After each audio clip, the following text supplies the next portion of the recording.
In following the way of the ninja, you must strive to create a pattern of consistency throughout every aspect of your daily life. That is, in addition to mastering the techniques themselves, you must also pay attention to a number of other areas. Diet, such as eating natural, wholesome foods, and avoiding refined and processed ones. Exercise, like walking several hours a day, or developing the body through stretching exercises. In this way, you create for yourself a particular style of living that suits you best. In fact, it is only once you have formed such a base that the techniques of unarmed combat, weaponry, and others can acquire their full meaning.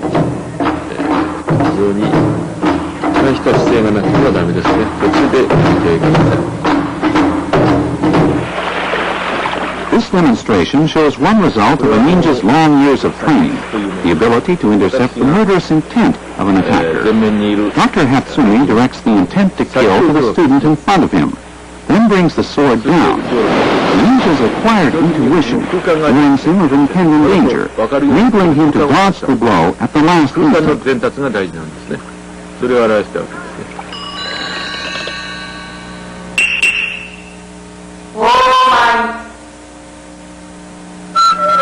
This sequence shows some of the fundamental movements of ninja technique, movements developed in perfect harmony with the natural rhythms of the body.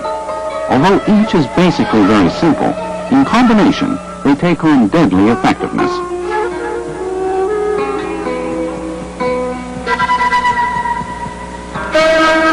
Although Dr. Hatsumi appears to be using the upper half of his body to throw his attackers, in reality he is relying primarily on foot and leg work, that is, on the lower half.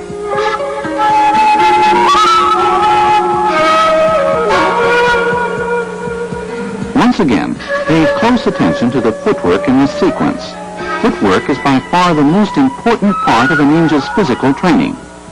With the center of gravity firmly planted in the lower torso and energy radiating from the pit of the stomach, all it takes is the slightest pressure on an attacker's arm to redirect the momentum of a charge to his own advantage. That's why both masters and students alike go to great lengths in taking care of their feet and legs.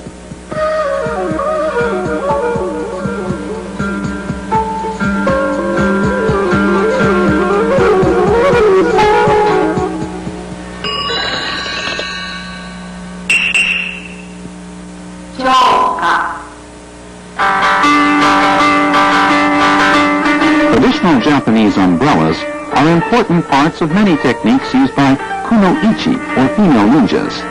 Here it helps to divert her attacker's attention, as well as serving as an effective weapon.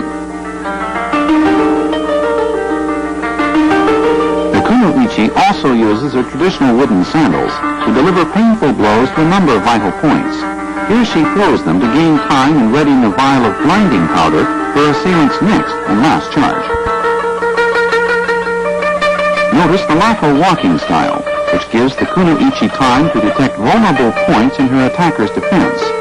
In the past, umbrellas were also favorite means of concealing such lethal weapons as spears or poison darts attached to the ends of the umbrella spokes.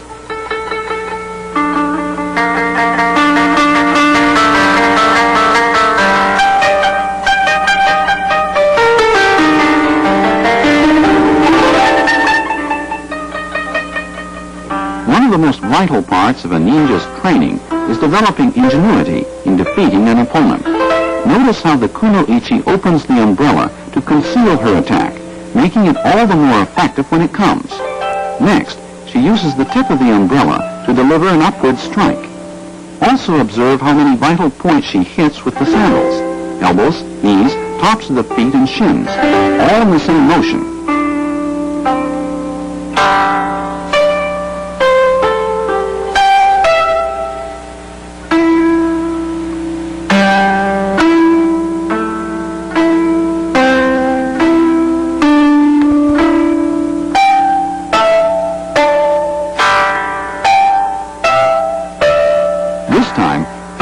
To the kunoichi's craft in distracting her opponent's attention as she looks for an opening. This sequence is a perfect illustration of one of the basic tenets of ninja philosophy, that rather than actually defeating an opponent, the ninja leads him to defeat himself.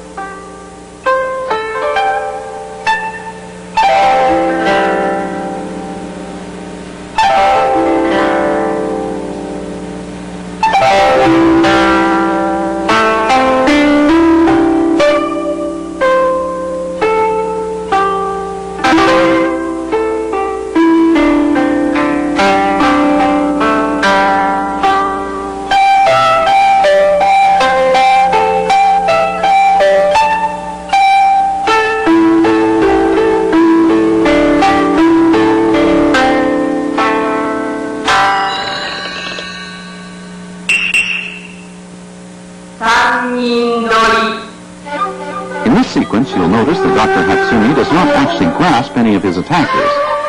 Instead, he breaks free with a single continuous application of energy, the crux of all ninja techniques.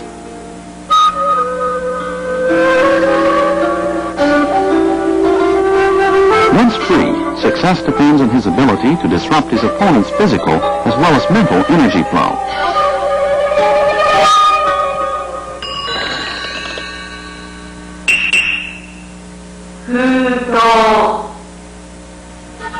The ninja does not attempt to direct an encounter with the enemy, to adjust his moves and the intensity of his attack according to each situation. Here, as always, Dr. Hatsumi uses no more moves or energy than necessary. After applying the proper pressure holds, simply walking forward is quite sufficient to subdue his victim. Notice that Dr. Hatsumi does not grasp his attacker with his hands, throwing him instead with his entire body. He then walks forward, leaving room for neither resistance nor escape.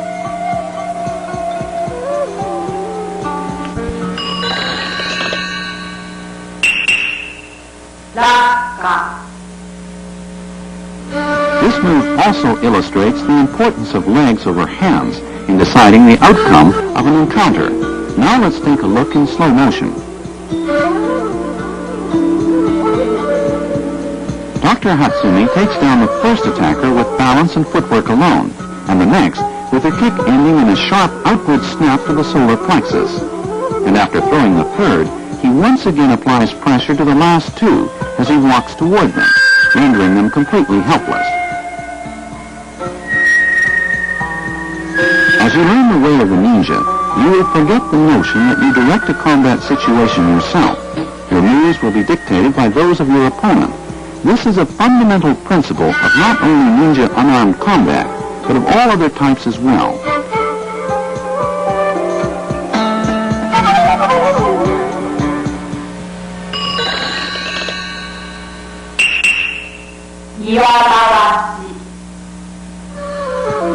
In meeting the two opponents you see here, Dr. Hatsumi secures a firm handhold, then circles to the right to immobilize both of them. Since ancient times, unarmed combat has been considered the basis of the art of war in Japan. Accordingly, walking to the right in this manner is much more than just walking. It is a direct expression of the principles of that art. Watch closely. Dr. Hatsumi uses none of the strength in his hands, relying instead on his feet and legs to do his work for him. His hands are basically just for show. It's the lower half of his body that's responsible for the outcome you see here.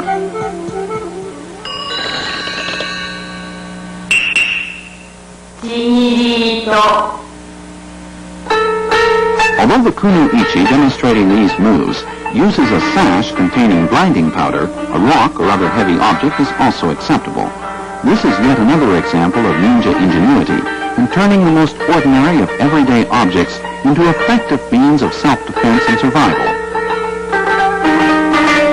As her attacker's head snaps backwards, the kuno-ichi kicks the back of the knee to send him spinning as he falls. She then slips the sash around the next assailant's arm, using his momentum to slam the blinding powder into his face. Next, she secures the sash around his neck. And from this position, she takes him down straight instead of actually throwing him.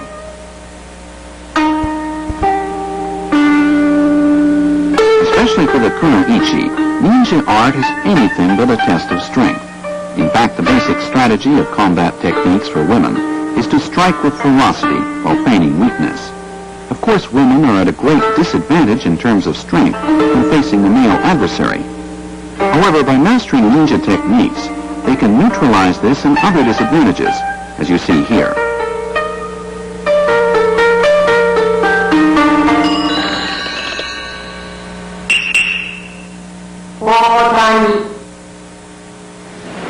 During the period of warring states, the axe was ranked as one of the 6 principal implements of Japanese warfare. What's more, since axe techniques are related to other types of pole fighting, mastery in this area gives the practitioner easy access to a wide range of others, a trademark of ninja art. That is, a well-balanced mastery of both unarmed as well as armed combat techniques is a prerequisite